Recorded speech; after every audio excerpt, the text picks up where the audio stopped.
Io tra l'altro quel senso di colpa che ho è perché soltanto nel periodo che allattavo bevevo l'acqua di acquedotto per praticità, perché bevevo tantissimo.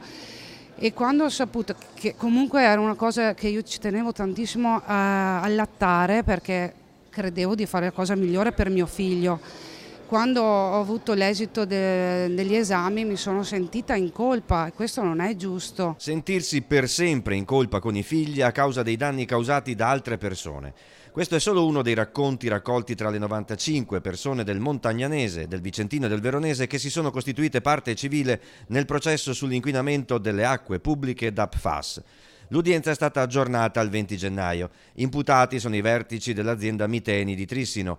Tra le parti civili si sono costituite anche la Regione Veneto, la Provincia di Vicenza e la CGIL. Nella zona rossa, quella in cui le indagini hanno rilevato l'elevata concentrazione di FAS, ci sono anche 7 comuni padovani: Montagnana e Urbana in pieno e in parte Borgo Veneto, Casale di Scodosia, Megliadino San Vitale, Merlara, Lozzo Testino. Francesca Marchioro è al processo per conto del marito e del figlio. Nel loro sangue i valori degli FAS sono alti. Quali speranze ha dal cammino processuale? Chi si mette a fare certi lavori, industrie, chimiche e quant'altro, appuri a monte che cosa vanno a fare, a produrre, non crei danni alle persone e l'ambiente.